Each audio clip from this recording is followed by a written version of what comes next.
আমন্ত্রণ দেশ জনপদ লাইভে, সঙ্গে আছি আমি তো আফরোজ। কক্সবাজারের রোহিঙ্গা শরণার্থী শিবির পরিদর্শনে যাচ্ছেন জাতিসংঘের মহাসচিব অ্যান্তোনিও গুতেরেস ও অন্তর্বর্তী সরকারের প্রধান উপদেষ্টা ডক্টর মোহাম্মদ ইউনুস। এ বিষয়ে বিস্তারিত জানাতে কক্সবাজার বিমানবন্দর থেকে যুক্ত হচ্ছেন সহকর্মী আব্দুর রহমান। রহমান, তাদের আগমন ঘিরে প্রস্তুতি কেমন দেখছেন এবং কখন নাগাদ তারা কক্সবাজারে পৌঁছাবেন?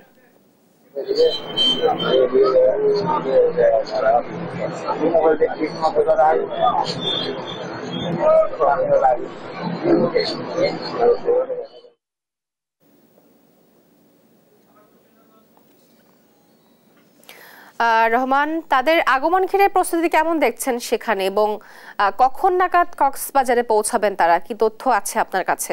বিস্তারিত আমাদেরকে জানাবেন।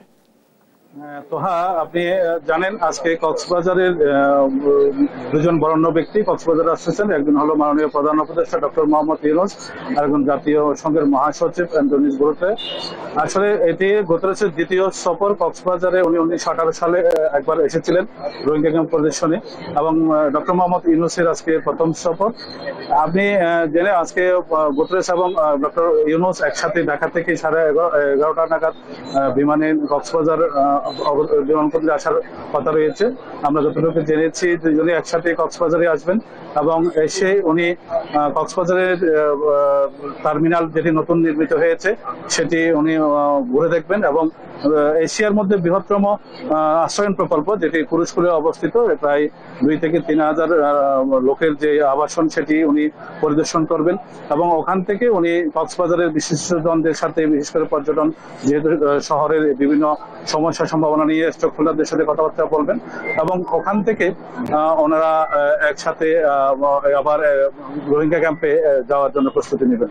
আরেকটা বিষয় হলো আজকে মাননীয় মহাসচিব জাতিসংঘের ওনাকে রিসিভ করবেন, ত্রাণ ও দুর্যোগ ব্যবস্থাপনা আজম, উনি ওনাকে রিসিভ করবেন এয়ারপোর্টে, এবং সেখান থেকে ওনারা সরাসরি জাতিসংঘের মহাসচিব চলে যাবেন রোহিঙ্গা ক্যাম্পে। উনি ওখানে রোহিঙ্গাদের লার্নিং সেন্টার এবং পাটজাত পণ্য কেন্দ্র যে স্থাপনাগুলো রয়েছে উনি উদ্বোধন করবেন, এবং ওনাদের সাথে একসাথে 1 লক্ষ লোকের সাথে মাননীয় প্রধান উপদেষ্টা সহ উনি ইফতার অংশগ্রহণ করবেন। ওখান থেকে ওনারা দুজনেই একসাথে আবার ঢাকার উদ্দেশ্যে রওনা দেবেন। আপনাকে আরেকটা, আজকে ওনাদের আগমন উপলক্ষে কক্সবাজারে যেহেতু পর্যটন শহর, পর্যটন নগরী, সেক্ষেত্রে কক্সবাজারের যে অবকাঠামো এবং বিভিন্ন যে সমস্যাগুলো রয়েছে, বিভিন্ন সুদীজন ব্যবসায়ীদের অনেক আকাঙ্ক্ষা রয়েছে যে কক্সবাজারের ওনাদের সফরের প্রধান উপদেষ্টা সফরের মধ্য দিয়ে পর্যটন শিল্পের নবদিগন্তের উন্মোচন হবে, এবং কক্সবাজারের যেই সমস্যাগুলো রয়েছে, বিশেষ করে আমাদের পর্যটন শিল্পের উন্নয়নের জন্য কি কি বিষয়ে আলোকপাত করা যায় সেটা নিয়ে উনি আলোচনা করবেন বলে সুদীজন আমরা জানতে পেরেছি। এবং আজকে আরেকটা বিষয় সেটা হলো যে কক্সবাজারের উদ্বোধনের একটা মডেল মসজিদ উদ্বোধনের কথা রয়েছিল, পরবর্তীতে হয়তো এই কর্মসূচি আমরা শুনতে পেরেছি যে ধর্ম উপদেষ্টা উদ্বোধন করবেন, এবং ওনাকে ঘিরে আজকে যে নিরাপত্তা ব্যবস্থা এবং সার্বিক বিষয় কক্সবাজারের একটি স্বাদ ভাবের বিরাজ করছে। আমরা আপনাকে আরেকটু জানিয়ে রাখি, কক্সবাজারের দীর্ঘতম সমুদ্র সৈকতকে ঘিরে যে কর্মক্ষেত্রগুলো চলমান রয়েছে, বিশেষ ব্যবসায়ীরা এবং কক্সবাজারের যারা উন্নয়ন এবং সুদীজনরা রয়েছেন তারা আশা করতেছেন, এবং উনি এই বিষয়গুলোকে উন্নয়নের প্রকল্প যদি দ্রুতগতিতে শেষ করা হয় তাহলে পর্যটন শিল্পের যেমন উন্নয়ন হবে, তেমনি ভাবে কক্সবাজারের অবকাঠামো এবং কক্সবাজারের জন্য অনেক উন্নয়ন অব্যাহত যদি থাকে তাহলে পর্যটন শিল্পের উন্নয়ন হবে এবং অনেক লোকের কর্মসংস্থান হবে।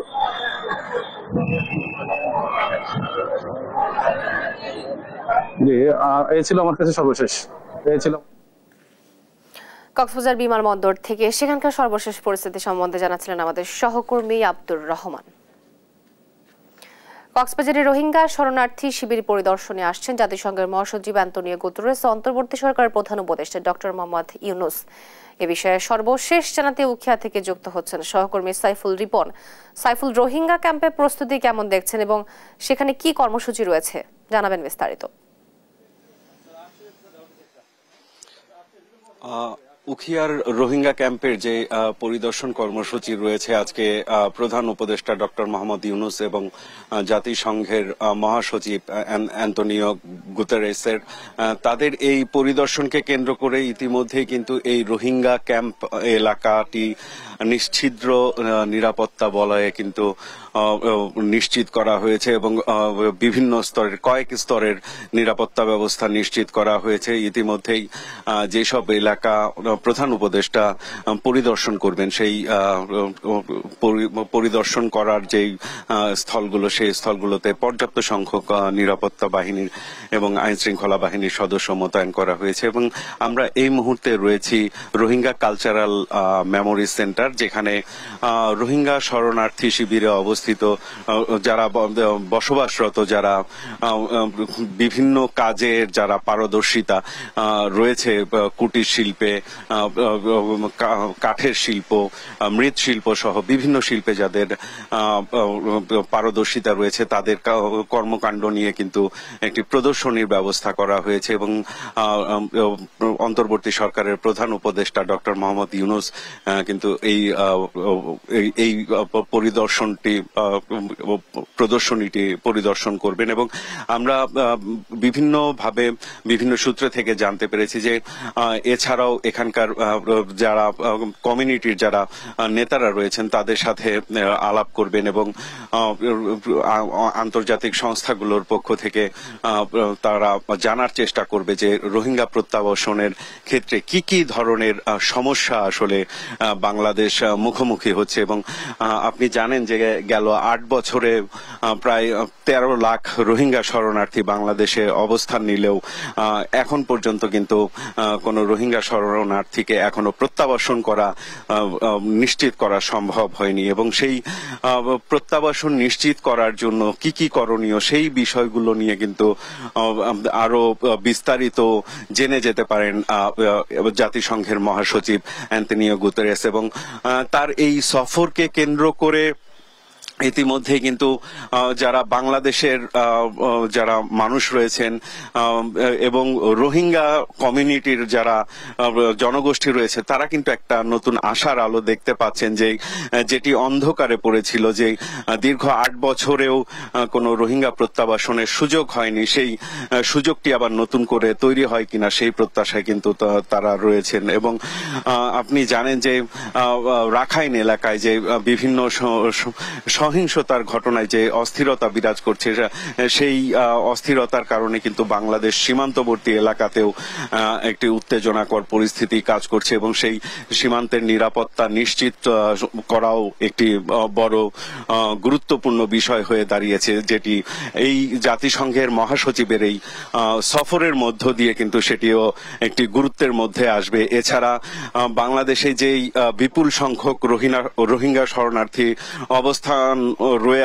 অবস্থান নিয়ে আছে, তাদের এই অবস্থানের কারণে কিন্তু তাদের যে ত্রাণ তৎপরতা আন্তর্জাতিক সংস্থাগুলোর পক্ষ থেকে বহির্বিশ্ব থেকে দিয়ে আসা হচ্ছিল সেটা কিন্তু আশঙ্কাজনক হারে কমে গেছে এবং বাংলাদেশের এই রোহিঙ্গা শরণার্থীদের যে ব্যবস্থাপনা এবং তাদের যে জীবন যাপনের জন্য যে প্রয়োজনীয় মৌলিক যে বিষয়গুলো প্রয়োজন, খাদ্য বস্ত্রের যে প্রয়োজন, সেই প্রয়োজন কিন্তু মেটাতে বাংলাদেশকে হিমশিম খেতে হচ্ছে এবং জাতিসংঘের মহাসচিবের এই সফরের মধ্য দিয়ে রোহিঙ্গাদের জন্য যে ত্রাণ সহায়তা, সেই ত্রাণ সহায়তার জায়গা থেকেও নতুন কোনো আশার আলো তৈরি হবে এমনটি প্রত্যাশা করা যাচ্ছে। এবং আজকে কিন্তু সন্ধ্যায় রোহিঙ্গা শরণার্থীদের প্রায় 1 লাখ রোহিঙ্গা শরণার্থীর সাথে ইফতার কর্মসূচিতে অংশগ্রহণ করবেন এই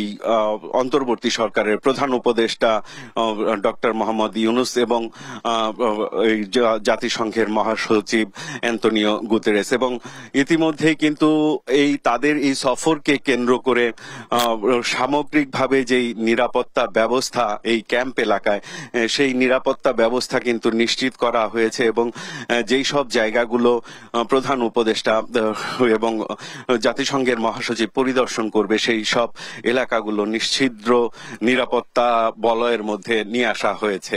তো এই ছিল আমার কাছে এখানকার সর্বশেষ পরিস্থিতি। দর্শক, কক্সবাজারের রোহিঙ্গা শরণার্থী শিবির পরিদর্শনে আসছেন জাতিসংঘের মহাসচিব অ্যান্তোনিও গুতেরেস ও অন্তর্বর্তী সরকারের প্রধান উপদেষ্টা ডক্টর মোহাম্মদ ইউনুস। এ বিষয়ে সেখান থেকে সর্বশেষ পরিস্থিতি জানাচ্ছিলেন আমাদের সহকর্মী সাইফুল রিপন। আজ থেকে শুরু হয়েছে ঈদযাত্রায় ট্রেনের আগাম টিকিট বিক্রি। 2 ঘন্টায় বিক্রি হয়েছে 85% টিকিট। এ নিয়ে আরো জানাতে সেখান থেকে যুক্ত হচ্ছেন সহকর্মী আলিমুজ্জামান সাফওয়ান। সাফওয়ান, অনলাইনে ট্রেনের টিকিট বিক্রি নিয়ে কি তথ্য আছে আপনার কাছে, আমাদেরকে বিস্তারিত জানাবেন।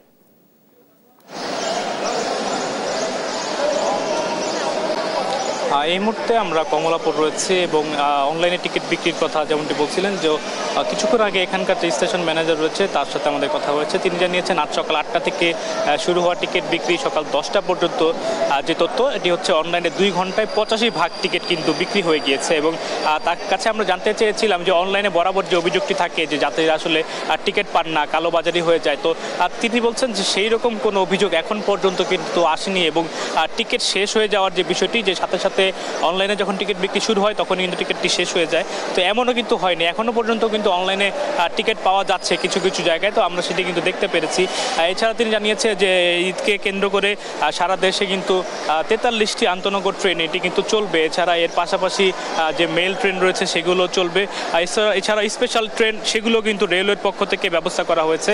এছাড়া অতিরিক্ত যাত্রীদের যে চাপ রয়েছে সেটি কিন্তু বিবেচনায় নিয়ে 25% কিন্তু স্ট্যান্ডিং টিকিটের ব্যবস্থাও কিন্তু করা হয়েছে রেলওয়ের পক্ষ থেকে।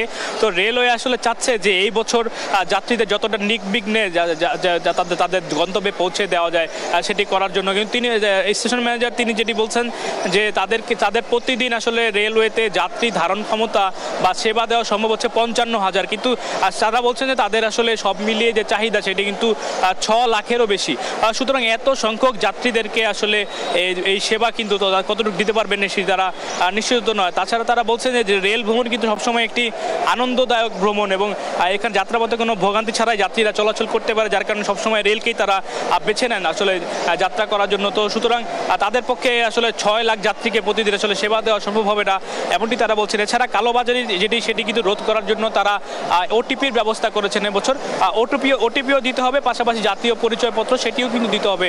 তো সব মিলে তারা চেষ্টা করছেন আসলে নির্বিঘ্নে কীভাবে এই ঈদের যাত্রার টিকিটগুলো আসলে বিক্রি করা হয়। তো আমার কাছে এই ছিল রাজধানী কমলাপুর রেল স্টেশন থেকে সর্বশেষ খবর। আপনাকে ধন্যবাদ। রাজধানীর রেলওয়ে স্টেশন থেকে আমাদের সাথে সরাসরি যুক্ত ছিলেন আমাদের সহকর্মী। ঈদ বোনাস সহ বিভিন্ন দাবিতে ঢাকা ময়মনসিংহ মহাসড়ক অবরোধ করে বিক্ষোভ করছে পোশাক শ্রমিকরা। আরো জানাতে সরাসরি যুক্ত হচ্ছেন সহকর্মী নজরুল ইসলাম। নজরুল, বর্তমান পরিস্থিতি কি এবং শ্রমিকদের দাবির বিষয়ে গার্মেন্টস কর্তৃপক্ষ কি বলছে, বিস্তারিত জানাবেন আমাদেরকে। হ্যাঁ, তো আপনি যেমনটা বলছিলেন, আপনি জানেন যে সকাল 9টা থেকে বা 8:30 থেকে কিন্তু যে পোশাক কারখানার শ্রমিক রয়েছে, অর্থাৎ এখানে কিন্তু এই অ্যামবক্সে যে কারখানার শ্রমিক রয়েছেন তারা কিন্তু বকেয়া বেতন এবং তাদের নির্দিষ্ট সময় বেতন না দেওয়া এবং বোনাস এবং ওভারটাইমে যে নির্দিষ্ট সময় এবং বেশি পরিমাণ যে কাজ করানো সহ বিভিন্ন দাবিতে কিন্তু এখানে তারা অবস্থান হয়েছে। সকাল থেকেই কিন্তু তারা সড়কে বসে থেকে কিন্তু অবস্থান নিয়েছেন। তেলিপাড়া এলাকায় কিন্তু আমরা যে স্মোক যে কারখানা রয়েছে সেই কারখানার শ্রমিকরা কিন্তু এখানে অবস্থান নিয়েছেন। আমরা যেটা জানতে পেরেছি এখানে কিন্তু প্রায় 1200 শ্রমিক রয়েছেন এই কারখানায়। তাদের সাথে যে ঈদের যে বোনাস সেটি কিন্তু পরিশোধ না দেওয়ার ফলেই কিন্তু তারা ঢাকা ময়মনসিংহ যে মহাসড়ক রয়েছে সেখানে কিন্তু তারা অবস্থান নিয়েছেন এবং অবস্থান নিয়ে তাদের যে দাবি দেওয়া রয়েছে সেটা কিন্তু আপনার তুলে ধরছেন। এবং এই পাশে কিন্তু আপনার দুই পাশেই কিন্তু আপনার দীর্ঘ যানজট শুরু হয়েছে এবং আপনারা জানেন যে সকাল থেকেই কিন্তু প্রায় 2.5 ঘন্টার মতো হলো যে সড়ক অবরোধ করে তারা কিন্তু তাদের যে দাবি দেওয়া রয়েছে সেটা কিন্তু আপনার তুলে ধরছেন। তো আমি আপনি এখানে দেখতে পাচ্ছেন যে পোশাক কারখানার যে শ্রমিক রয়েছেন তারা কিন্তু এখানে অবস্থান নিয়েছেন এবং মহাসড়ক ঢাকা ময়মনসিংহ মহাসড়কের তেলিপাড়া এলাকায় কিন্তু তারা অবস্থান নিয়েছেন। তারা কিন্তু অবস্থান নিয়ে তাদের যে দাবি দেওয়াগুলো আছে তারা কিন্তু সেগুলো কিন্তু দাবি দেওয়ার মধ্যে রয়েছে যে আইন অনুযায়ী ওভারটাইম দিতে হবে এবং মাতৃত্বকালীন ছুটি দিতে হবে, নাইট বিল 100 টাকা দিতে হবে এবং টিফিন বিল 50 টাকা দিতে হবে, বাৎসরিক ছুটি দিতে হবে, রাতের কারখানার 150 টাকা দিতে হবে, ঈদ বোনাস ফুল এবং সমপরিমাণ টাকা দিতে হবে, 5 বছরের চাকরি করলে বাসুরিকে দিতে হবে এবং সর্বনিম্ন 12,500 টাকা করতে হবে এবং কোনো শ্রমিক অকারণে ছাঁটাই করা চলবে না। নানান কাজকে এছাড়া কাজ আগে রেট দিতে হবে এবং শ্রমিকদের সাথে ভালো ব্যবহার করতে হবে। প্রতি মাসে মালিক শ্রমিক বৈঠক করতে হবে। সবকিছু মিলে কিন্তু এখানে যে তাদের দাবি দেওয়াগুলো বললাম সেটাই কিন্তু তাদের দাবি দেওয়া।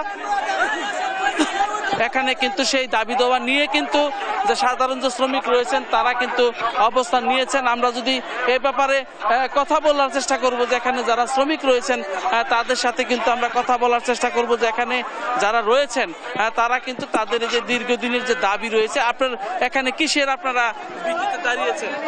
আমরা এখানে দাঁড়িয়েছি মূলত আমাদের যে আন্দোলন সেটা হলো আমাদের বেসিক, সেটা এক।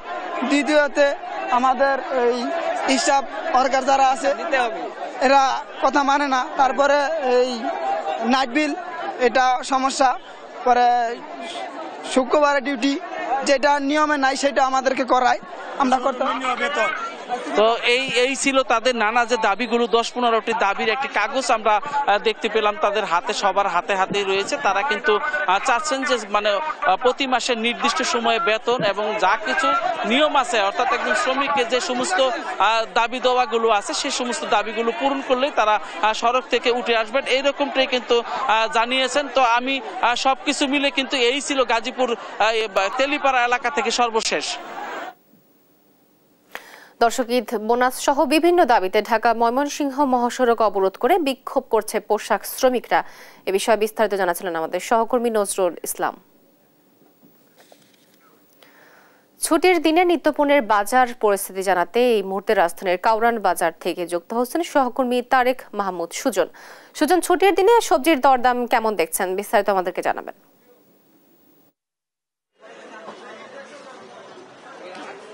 তো যেমনটা আমরা সকাল থেকে এখানে রাজধানীর কারণ বাজারের যেই কাঁচা বাজার, তারপর আমরা মাছ বাজার এবং মাংসের বাজার শেষ করে এই মুহূর্তে মুরগির বাজারের এখানে এসেছি। শুরু থেকে যদি আপনাকে একটু জানাই, সবজির বাজার কিন্তু অনেকটাই স্থিতিশীল এবং এই দামে সন্তুষ্টি প্রকাশ করেছেন ক্রেতারা। একই সঙ্গে মাংসের দামও, মাছের দাম বিক্রেতারা যেমনটা বলছেন কিছুটা কমেছে, ক্রেতার যে চাহিদা সেটা কমেছে এবং মাংসের দাম আগের মতো রয়েছে। একই সঙ্গে এই মুহূর্তে মুরগির দোকানের সামনে আছি আমরা। মুরগির দাম কেজিতে 20 থেকে 30 টাকা পর্যন্ত দাম কমেছে। যদি আপনাকে একটু জানিয়ে রাখি, আজকের দিনে ব্রয়লার বিক্রি হচ্ছে 185 থেকে 90 টাকা কেজি দরে, সোনালী মুরগি বিক্রি হচ্ছে 270-80 টাকা করে। একই সঙ্গে দেশি মুরগি বিক্রি হচ্ছে 630-40 টাকা কেজি দরে। আমি যদি এখানে একজন বিক্রেতার সঙ্গে কথা বলি, আজকের মুরগির দাম কেমন আপনি যদি একটু বলতেন। ভাই, আজকে মুরগির দাম কেমন? আমি তো নতুন আইছি না, আচ্ছা, আমরা একটু একজনের সাথে সঙ্গে কথা বলি। ভাই, আজকে মুরগির দামটা কেমন ভাই? কোনটা? হ্যাঁ ভাই, মুরগির দাম কোনটা কেমন? বলে আছে 190 টাকা আর সোনালী হলো 280 টাকা। দেশি বিক্রি হয় না ভাই, দেশি বিক্রি করি না। দাম কমার কারণটা কি? বেচা কিনা কম, এই কারণে। কাকার 910 টাকা। যেমনটা বলছিলেন একজন বিক্রেতা যে আসলে চাহিদা কম থাকায় দাম, মুরগির দাম কিছুটা কমেছে। একই সঙ্গে মাছের বাজারে ছিলাম আমরা কিছুক্ষণ আগে, সেখানেও একই কথা বলেছে। আর একটি কথা আপনাকে জানিয়ে রাখি, বাজারে কিন্তু এই মুহূর্তে সোয়াবিন তেলের যে সংকটটি ছিল সেই সংকট গুছিয়ে এখন সোয়াবিন কোনো সংকট নেই এবং দোকানদাররা আমাদেরকে যেমনটা জানিয়েছেন বিক্রেতারা যে তাদের চাহিদা মতো তারা তেল, সোয়াবিন তেল পাচ্ছেন এবং বোতলজাত সোয়াবিন তেলে আমরা দেখতে পেয়েছি প্রত্যেকটি দোকানেই পর্যাপ্ত পরিমাণে রয়েছে। একই সঙ্গে চালের যে দাম, সেই দামটি এখন পর্যন্ত আসলে অপরিবর্তিত, সেই দামটি এখনো কমেনি। আপনারা যেমনটা জানেন, প্রায় 2 মাস আগে যে চালের দাম বেড়েছে এখন পর্যন্ত সেই পরিস্থিতির মধ্যেই রয়েছে।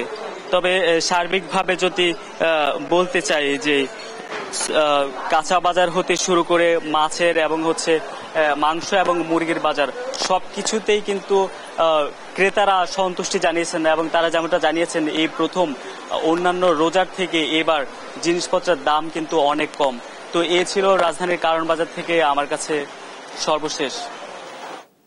আপনাকে ধন্যবাদ। দর্শক, রাজধানীর কাউরান বাজার থেকে নিত্যপণ্যের বাজার দর সম্বন্ধে জানাচ্ছিলেন আমাদের সহকর্মী তারেক মাহমুদ সুজন।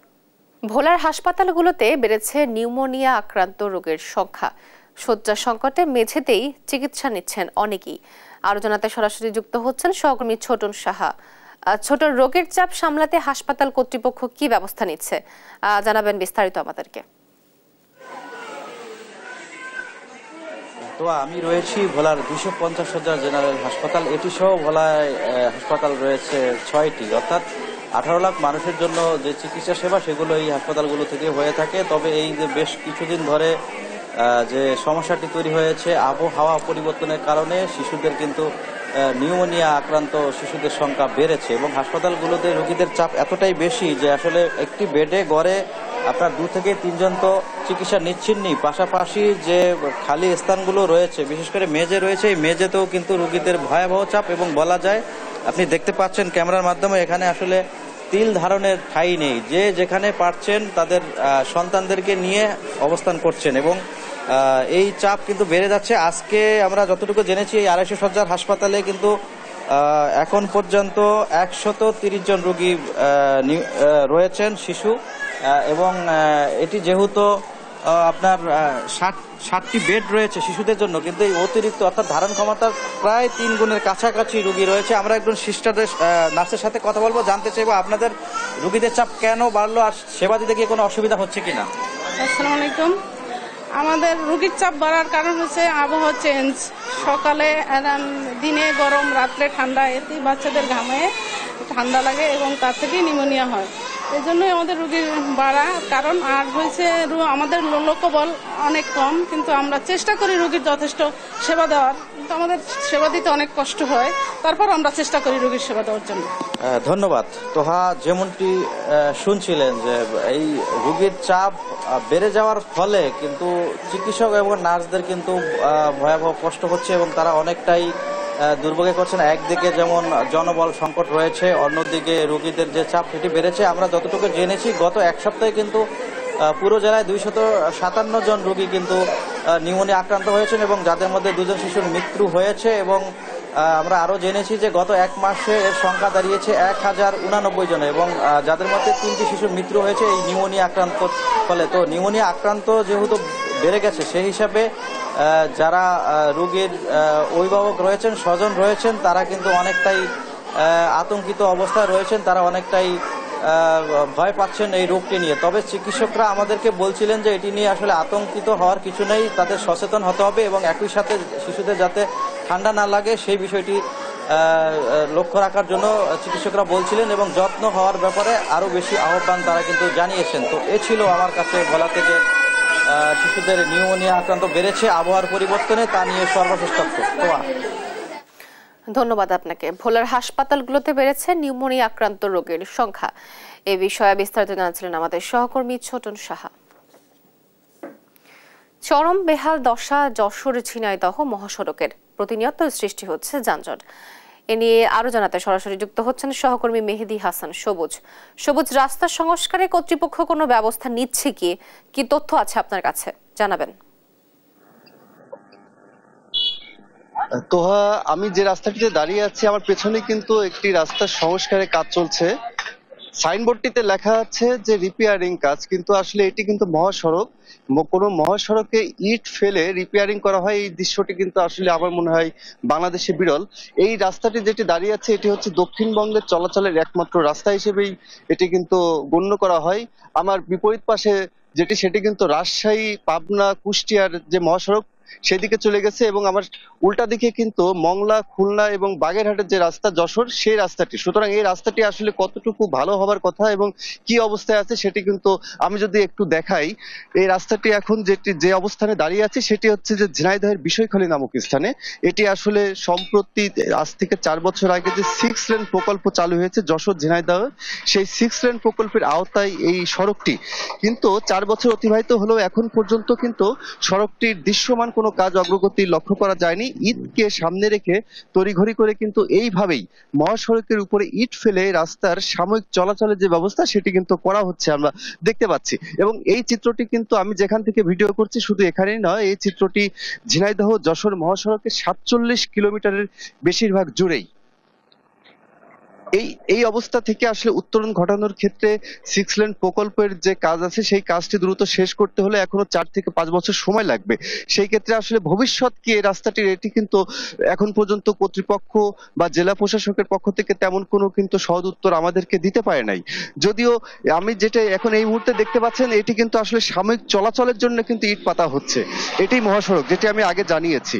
আমি এই প্রকল্পের যিনি পিও আছেন তার সাথে কথা বলেছি।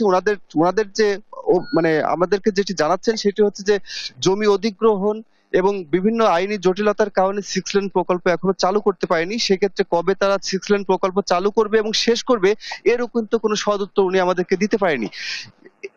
আপনি জানেন যে আসলে পবিত্র রমজান মাস কিছুদিন পরেই ঈদ শুরু হবে। সেই ঈদকে সামনে রেখে কিন্তু যেটি বললাম কয়েক হাজার গাড়ি কিন্তু প্রতিনিয়ত এই সড়কটি দিয়ে চলাচল করে, কিন্তু সড়কের যে বেহাল দশা তাতে আসলে এই ঈদকে সামনে রেখে আরো বেশি যানজট এবং একটু বৃষ্টি হলে আবারও খানাগর্তে পূরণ হয়ে এই রাস্তাটি চলাচলে সম্পূর্ণ অযোগ্য হয়ে পড়ে। সেক্ষেত্রে এলাকাবাসী এবং জনসাধারণের যে দাবি সেটি হচ্ছে যে যত দ্রুত সম্ভব 6 লেন প্রকল্পের যে কাজ আছে সেই কাজটি সম্পূর্ণ করে রাস্তাটির চলাচলের সম্পূর্ণ উপযোগী করে তোলার জন্য। এই ছিল ঝিনাইদহ যশোর মহাসড়কের রাস্তা সংস্কারের সর্বশেষ পরিস্থিতি। তোহা, ধন্যবাদ আপনাকে। চরম বেহাল দশা যশোর ঝিনাইদহ মহাসড়কের, এ নিয়ে বিস্তারিত জানাচ্ছিলেন আমাদের সহকর্মী মেহেদী হাসান সবুজ। বৃহস্পতিবার দেশের সর্বোচ্চ তাপমাত্রা 42.8 ডিগ্রি সেলসিয়াস রেকর্ড করা হয় চুয়াডাঙ্গায়। জেলার আজকের তাপমাত্রা সর্বশেষ জানাতে সরাসরি যুক্ত হচ্ছেন সহকর্মী খায়রুজ্জামান সেতু। চুয়াডাঙ্গায় আজকের তাপমাত্রা কত এবং এই জনজীবনের কোনো প্রভাব পড়ছে কিনা আমাদেরকে জানাবেন। ধন্যবাদ তোয়া। আপনি যেমনটি বলছিলেন যে ইতিপূর্বে কিন্তু চুয়াডাঙ্গাতে সর্বোচ্চ তাপমাত্রা 42 ডিগ্রি সেলসিয়াস পর্যন্ত রেকর্ড করা হয়েছে।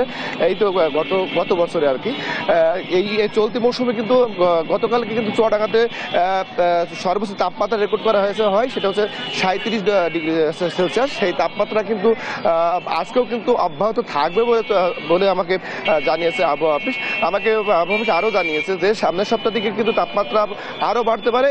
শুধু তাই না, এই চলতি রমজানেই কিন্তু 40 ডিগ্রি তাপমাত্রা পর্যন্ত ওঠার সম্ভাবনা রয়েছে। তো আমি যদি একটু বলি সেটা হচ্ছে যে এই যে তাপমাত্রা 37 ডিগ্রি সেলসিয়াস গতকালকে রেকর্ড করা হয়েছে, আজকেও কিন্তু ঠিক একই পথে হাঁটছে চুয়াডাঙ্গার তাপমাত্রা। তো সেক্ষেত্রে চুয়াডাঙ্গাতে যে জনজীবনের যে ভোগান্তি, সে ভোগান্তি কিন্তু এখনো পর্যন্ত আমাদের সেভাবে চোখে পড়েনি। এর মূলত কারণ চুয়াডাঙ্গা আবহাওয়া অফিস আমাকে যেমনটি জানিয়েছে সেটা হচ্ছে কিন্তু এই তাপমাত্রা উপরের দিকে থাকলেও বাতাসের আর্দ্রতা কিন্তু হচ্ছে বেশি না, বাতাসের আর্দ্রতা কিন্তু কম। এই বাতাসের আর্দ্রতা কম থাকার কারণেই কিন্তু মানুষ কর্দমাক্ত কম হচ্ছে এবং একই সাথে কিন্তু মানুষের ভোগান্তিও কম হচ্ছে। তো সেক্ষেত্রে তবে আমি আপনাকে জানিয়ে রাখি সেটা হচ্ছে কিন্তু চুয়াডাঙ্গাতে কিন্তু সকাল সূর্যের আলো ওঠার সময় কিন্তু ঝলমলে সূর্যের আলো চুয়াডাঙ্গাবাসী দেখতে পাচ্ছে এবং মানুষজন কিন্তু এই রমজানে বাড়ি থেকে এমনিতেই কম বের হয়। তারপরে কিন্তু যে পরিমাণে এই যে সূর্যের যে উত্তাপ, এই উত্তাপের কারণে কিন্তু মানুষজন হচ্ছে আরও কম বের হচ্ছে আর কি। শুধু তাই না, তবে আমি আপনাকে এইটুকু জানিয়ে রাখি সেটা হচ্ছে কিন্তু এবার কিন্তু চুয়াডাঙ্গার তাপমাত্রা গত বছর যেভাবে গত মৌসুমে যেভাবে চুয়াডাঙ্গাবাসীকে ভুগিয়েছে এবারও তেমনটাই ভোগাবে বলে চুয়াডাঙ্গা আবহাওয়া অফিস আমাকে জানিয়েছে। তো এই ছিল চুয়াডাঙ্গা থেকে সর্বশেষ।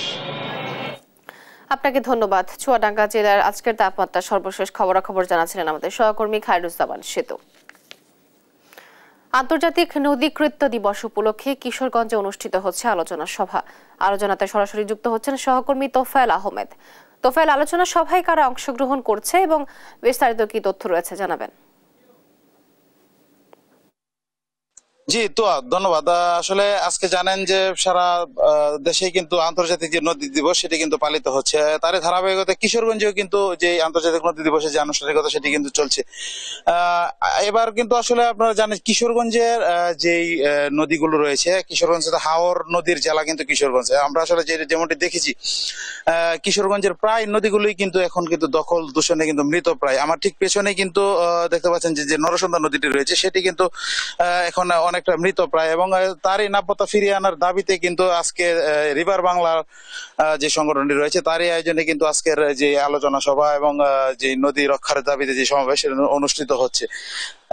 আমরা কিন্তু আসলে দেখেছি কিশোরগঞ্জে বিভিন্ন হাওরের যে নদীগুলো আসলে সেগুলো আমরা আসলে ঘুরে যেতে দেখেছি। বর্তমান যে শুষ্ক মৌসুম, এই মৌসুমে কিন্তু একটা সময় কিন্তু এইসব নদীতে কিন্তু প্রচুর পানি থাকলো, এখন কিন্তু সেই সব নদীর তলদেশে কিন্তু যে চাষাবাদ, বড় আবাদের মতো ঘটনা কিন্তু আমরা দেখেছি। তো আসলে কিশোরগঞ্জে যারা সচেতন যে নাগরিক সমাজ যারা রয়েছেন তারা যেমনটি বলছেন যে দীর্ঘদিন নদীগুলো কিন্তু খনন না করাই কিন্তু আসলে এই নদীগুলো আজকে মৃতপ্রায়। তো আমরা আসলে কথা বলতে চাই যে এই রিভার বাংলার যে যে কর্মসূচিটি নিয়েছে তাদের আয়োজক কমিটির কয়েকজনের সাথে কথা বলতে চাই। আচ্ছা, এই যে কিশোরগঞ্জে যে নদীগুলো এভাবে ধ্বংস হয়ে যাচ্ছে, আমরা প্রতি বছর নদী দিবসে কিন্তু এই সভা সমাবেশের মাধ্যমে কিন্তু আমরা আটকে আছি। তো এই বিষয়গুলো আসলে আপনি কিভাবে দেখছেন? অসংখ্য ধন্যবাদ। আন্তর্জাতিক নদীকৃত্য দিবস 2025 এর প্রতিপাদ্য করা হয়েছে আমাদের নদীগুলো আমাদের ভবিষ্যৎ। এই যথার্থই যে প্রতিপাদ্য, এই প্রতিবাদের আলোকে আমরা স্থানীয়ভাবে কিশোরগঞ্জে আমাদের যে প্রাণের যে নদী, কিশোরগঞ্জের বুক চিরে বয়ে গেছে যে নদী নরসুন্দা, সেই নরসুন্দার পারে আমরা দাঁড়িয়েছি। নরসুন্দার যে আকুতি, আমরা হাইকোর্টের রায়ের আলোকে যেটা হাইকোর্ট বলেছে যে নদী একটি জীবন্ত সত্তা, এই নদীর জীবন্ত সত্তাকে আমরা ধারণ করে আমরা নদীর হয়ে বলার চেষ্টা করছি নদী মানে হচ্ছে নরসুন্দা, নরসুন্দা আমার নাম এবং আমি বাঁচতে চাই। এটি হচ্ছে নরসুন্দার আকুতি। আমরা মনে করছি নরসুন্দার হয়ে এই কথাটি আমরা বিভিন্ন জায়গায় মেসেজ আকারে দিতে চাচ্ছি, এবং আমরা যেটা বলার চেষ্টা করছি যে নদীর যে বহুমাত্রিক ব্যবহার, বিশেষ করে এটি নদীতে আপনি চাইলে এটা পরিবহন কাজে ব্যবহার করতে পারবেন, আপনি চাইলে এই নদীকে কিন্তু বিভিন্ন রকম, বিশেষ করে সরকারের যে রেভিনিউ কালেক্ট হয় এই নদী থেকে কিন্তু সম্ভব। নদীতে নাব্যতা ফিরে আসলে নদীর পাড়ের মানুষগুলোর যেমন একটা বসবাসের উপযোগী একটা পরিবেশ গড়ে উঠবে, একই সাথে দখল দূষণ মুক্ত হলে এই নরসুন্দা কিন্তু একটা প্রাণ ফিরে আসবে এবং কিশোরগঞ্জের মানুষ কিন্তু প্রাঞ্জল ভাবে এই শহরে বসবাস করতে পারবে। ধন্যবাদ আপনাকে। আসলে যেমনটি আসলে শুনছিলেন যে আসলে তাদের যে দাবি কিশোরগঞ্জে যে নরসুন্দা রয়েছে সেটি কিন্তু আসলে দ্রুততম সময়ের মধ্যে কিন্তু খনন করে যে নদীর যে নাব্যতা ফিরিয়ে এনে যে এই নরসুন্দাকে সে আগের রূপে ফিরিয়ে নেওয়ার দাবি কিন্তু তারা করছেন। তো এই ছিল মূলত কিশোরগঞ্জ থেকে আমার কাছে এই আন্তর্জাতিক নদী দিবসের সর্বশেষ তথ্য। আপনাকে ধন্যবাদ। আন্তর্জাতিক নদীকৃত্য দিবস উপলক্ষে কিশোরগঞ্জে অনুষ্ঠিত হচ্ছে আলোচনা সভা। এ বিষয়ে বিস্তারিত জানাচ্ছিলেন আমাদের সহকর্মী তোফায়েল আহমেদ। কথা বলছেন বিএনপির সিনিয়র যুগ্ম মহাসচিব রুহুল কবির রিজভী। আমরা সরাসরি যাচ্ছি সেখানে। আমাদের বিএনপির জাতীয় নির্বাহী কমিটির আইন বিষয়ক সম্পাদক ব্যারিস্টার কায়সার কামাল, আরেকজন সমন্বয়কারী বিএনপির জাতীয় নির্বাহী কমিটির স্বাস্থ্য বিষয়ক সম্পাদক ডাক্তার রফিকুল ইসলাম। সাংগঠনিক জেলা ভিত্তিক 84টি যে সাংগঠনিক জেলা, সেই জেলা ভিত্তিক আইনজীবী ও ডাক্তারের সমন্বয়ে, চিকিৎসকদের সমন্বয়ে আইনি ও স্বাস্থ্য সহায়তা সেল, আমি এদের নাম ঘোষণা করছি। জেলা ভিত্তিক নিপীড়িত নারী ও শিশুদের আইনি সহায়তা সেল। প্রথমে আইনি সহায়তা সেলটা আমি বলছি। সিলেট বিভাগ, সিলেট অ্যাডভোকেট রফিক সরকার, অ্যাডভোকেট রফিক শিকদার। আমরা এটা আপনাদের কাছে সব দিয়ে দিব। এখানে ফোন নম্বরগুলো, অনেকগুলো নাম তো, ফোন নম্বর আছে, সেই ফোন নম্বরটা পেয়ে যাবেন। আমাদের নামগুলো আমরা চট করে পড়ে যাচ্ছি। হেনা বেগম, হ্যাঁ, মানে পুরুষ এবং মহিলাদের সমন্বয়ে এই সেলগুলো গঠন করা হয়েছে জেলা ভিত্তিক। আচ্ছা, সিলেট মহানগর অ্যাডভোকেট আবুল ফজল নাদিরা আক্তার চৌধুরী, সুনামগঞ্জ জেলা আব্দুল হক ও ফাহমিদা শারমিন, মৌলভীবাজার জেলা বকশি জুবায়ের সুবিনা আক্তার, হবিগঞ্জ জেলা মোহাম্মদ আবুল ফজল ফাতেমা ইয়াসমিন। তারপর রোজা রেখে, আচ্ছা, তারপর পঞ্চগড় জেলা অ্যাডভোকেট মির্জা নাজমুল ইসলাম কাজল, অ্যাডভোকেট রিনা পারভিন, গাইবান্ধা জেলা অ্যাডভোকেট মিজানুর রহমান মিজান, অ্যাডভোকেট মুন আক্তার, ঠাকুরগাঁও জেলা অ্যাডভোকেট মোহাম্মদ সারওয়ার হোসেন, অ্যাডভোকেট মাসুদা পারভিন ইভা, কুড়িগ্রাম জেলা অ্যাডভোকেট রাকিবুল ইসলাম রহমান রাকিব, অ্যাডভোকেট মোসাম্মদ সাবিয়া ইয়াসমিন মনির, লালমনিরহাট জেলা অ্যাডভোকেট হাবিবুর রহমান হাবিব, অ্যাডভোকেট মাকসুদা খাতুন মুনমুন, নীলফামারী জেলা অ্যাডভোকেট হারেস মুর্তুজা বাবুল ও অ্যাডভোকেট সাইফুন নাহার সেইজি। পরে কি সংযোজন হবে আইন এবং স্বাস্থ্য দুই সেলেই, তো সেটা আমরা পরে জানাবো। দিনাজপুর জেলা অ্যাডভোকেট মোহাম্মদ ফিরোজ ইব্রাহিম, অ্যাডভোকেট তৌহিদ ইয়াসমিন তানিম, রংপুর জেলা অ্যাডভোকেট মোহাম্মদ শফি কামাল, অ্যাডভোকেট মোসাম্মদ আতরার খাতুন, রংপুর মহানগর advocate S M Alam Lablu, advocate Mosammat Fatema Akter Runa. Saidpur জেলা অ্যাডভোকেট রবিউল ইসলাম, অ্যাডভোকেট মমতাজ বেগম। ফরিদপুর জেলা অ্যাডভোকেট জসিমউদ্দিন মৃধা, অ্যাডভোকেট স্মৃতি আরা মিষ্টি। ফরিদপুর মহানগর advocate A K M Habibur Rahman Hafiz, advocate Tahmina Akter Tinni. Rajbari জেলা advocate M M Shahriar Zaman Rajib, advocate Monika Biswas. Madaripur জেলা অ্যাডভোকেট শরীফ মোহাম্মদ সাইফুল কবির, অ্যাডভোকেট উম্মে শরীফা হেনা। শরীফপুর জেলা অ্যাডভোকেট মোহাম্মদ আনোয়ার হোসেন, অ্যাডভোকেট মুনিরা আক্তার। গোপালগঞ্জ জেলা অ্যাডভোকেট পিয়াল আহমেদ, অ্যাডভোকেট তাহমিনা আক্তার। কুমিল্লা উত্তর জেলা অ্যাডভোকেট আতিকুল ইসলাম, অ্যাডভোকেট লতিফা বেগম। কুমিল্লা দক্ষিণ জেলা অ্যাডভোকেট বেগম। দর্শক কথা বলছিলেন বিএনপির সিনিয়র যুগ্ম মহাসচিব রুহুল কবির রিজভী। আমরা সরাসরি ছিলাম সেখানে। এই ছিল এখনকার দেশ জনপদ লাইভ। পরের বুলেটিন দেখার আমন্ত্রণ রইল।